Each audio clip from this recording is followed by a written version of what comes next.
Hi, my name's Phil. I like to talk about politics. So I'm going to be talking about something which I'm sure many of you would have expected me to talk about. Indeed, I was always going to.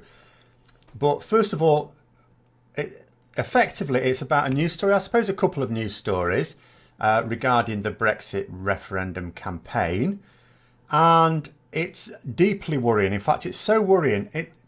It's not the story in itself that's particularly bothersome to me.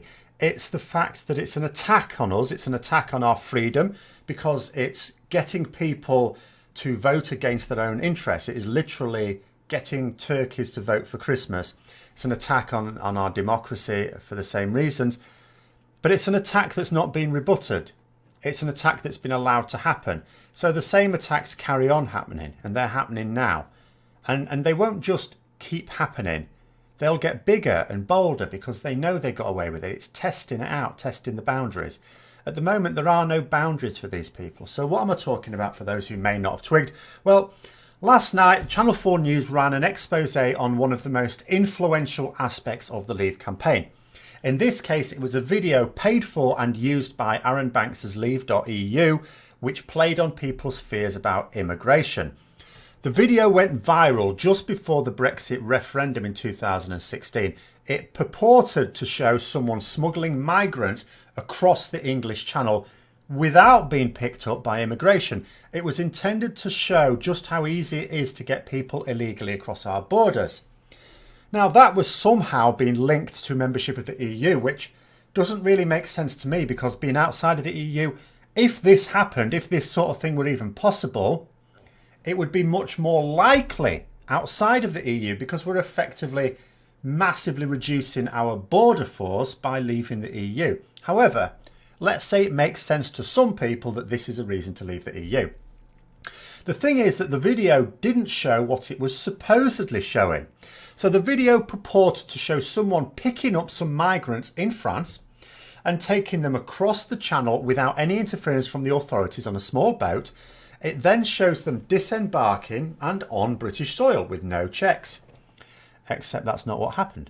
Channel 4 News got satellite images of the boat's progress with date and timestamps.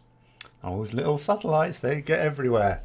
They also put their findings to the man who produced the footage, who took these people across, who first of all admitted that these men were British. They weren't migrants at all. What he said is, he said the film was absolutely staged, but it was only to show how easy it is. He said that the fact immigration never tackled them meant that, well, they had no idea the occupants of this boat were British. And that would be fair enough if, as he suggested, he had taken those passengers from France to the UK without any immigration. But that is not what happened. So what actually happened, what the satellite images clearly show is that he got these people on the boat, all right, in Britain, and then he just went a little bit west along the coast. So still in Britain, still in British waters, and disembarks there. So the footage that you see in the video of them disembarking after having apparently come from France was actually of them disembarking having never left British waters in the first place. It was just a load of British people getting on a British boat in Britain and then getting off in Britain without ever having left the country. But what about the footage of them in France? Well, yes, they did go to France later on. They travelled from Dover, where there is immigration, to France. They filmed them getting on the boat in France after they'd just got off it. Didn't show that. And then they went across the channel to Dover, where again, there is immigration. They didn't film them getting off in Dover, of course, which is where they actually landed, having left the UK, but only getting off in Folkestone, where they'd never left the country in the first place. It was then edited to make it look like they'd boarded the boat in France and then sailed across to Folkestone, getting off without any checks. It was a lie. When the images were put to the man behind it, he still insisted it happened as he said, but he couldn't dispute the dates on the images. He had no answer for that. He also said that he wasn't involved in the editing of it and he just did it for a friend of a friend, but he wouldn't say who, of course. When pushed on the satellite proof of his actual movements, though, he just called an end to the interview. Just another charge to throw into the investigation into the illegal activities of the two largest Leave campaign groups, you might think. And at this point, I have to point out that Leave.EU were not the official Leave campaign. They wanted to be, they weren't given that. But it was a very large, well-organised one that easily could have been. But the thing is that there are two massive problems with just simply adding this onto the pile of things to investigate. The first of which is that this investigation is taking too long. By the time it all comes out and charges are brought, if they ever are, it may be too late. I'd sort of like to think that even though the Conservative government are suppressing the investigation, that a Labour government, which who knows that may be coming, would at least make sure that there was a full public inquiry and that criminal charges are brought where appropriate. However, Corbyn himself only mentions these things now and then. When refuted by the Prime Minister, he just drops it. For example, when the official Leave campaign were found to have breached electoral law, he did bring that up in Parliament. The Prime Minister simply stood up and said, there's an appeal process going on, innocent until proven guilty. Well, they've since dropped that appeal. They are now guilty. He hasn't since stood up in the House and asked Theresa May now to comment on it, now that they have been proven guilty. When I hear Labour MPs calling for investigations into this sort of thing, our esteemed leader is not one of those voices. But the second and most crucial fly in the ointment is that this isn't illegal. There are no laws or regulations that prevent people faking videos on social media, even for political campaigning. When we already know some of the extent to which the two major Leave campaigns have broken the law and deceived the public knowingly, we have to not only take action to investigate it properly, but we aren't. But we're not even putting anything in place to prevent it happening again. And that's the worst thing about it. We're not even preventing it at least happening again. More fabrications are already making their way into people's social media feeds. When it's exposed, the people who most need to see that exposure don't see it. The government aren't in the slightest bit concerned about the deceptions, and they just dismiss it as the Electoral Commission's problem. And it's not just the government and Parliament at large that are standing by and allowing this. And make no mistake, it's not just the government.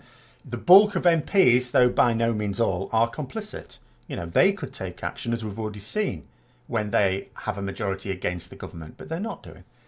The media is playing a role too. Another report showed that the BBC was shown evidence back before the referendum that Leave.EU were paying for Facebook ads which specifically targeted people who had been visiting Facebook sites belonging to extreme xenophobic groups such as the BNP, EDL and so on. Groups that have actually only just today been banned off Facebook.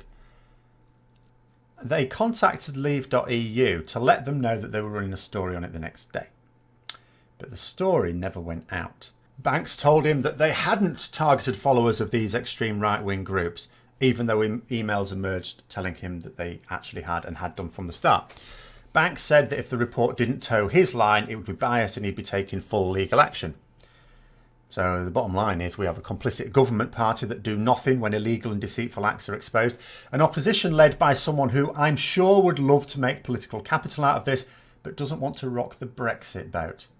A huge section of the popular press who want Brexit in the first place and so will smear anyone who tries to point these things out or simply ignore it when they're unable to do so.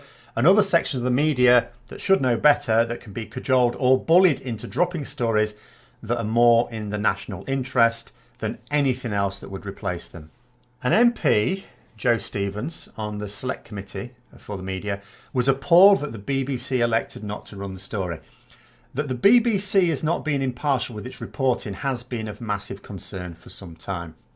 There are some calling for it to be abolished. But what I say is you don't deal with something broken by throwing it out. You fix it.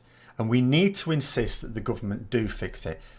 Have genuine independent oversight. Don't let the government have a role in the rules of the BBC or the licence fee. Don't allow politicians to have any leverage over them at all. Have high standards of conflicts of interest over everyone in senior positions in the news team. Frankly, some of those people should not be in those positions because they are clearly biased. After all, if we just drop the BBC, the people who watch it for the news will just go elsewhere. And the odds of them going somewhere more objective are not good. They are not good at all. But anyway, on that grim note, I shall leave it. You let me know what your thoughts are below. Of course, if you found the video interesting, don't forget to click the like button, subscribe for further content, click the bell notification as well. And until next time, I'll see you later.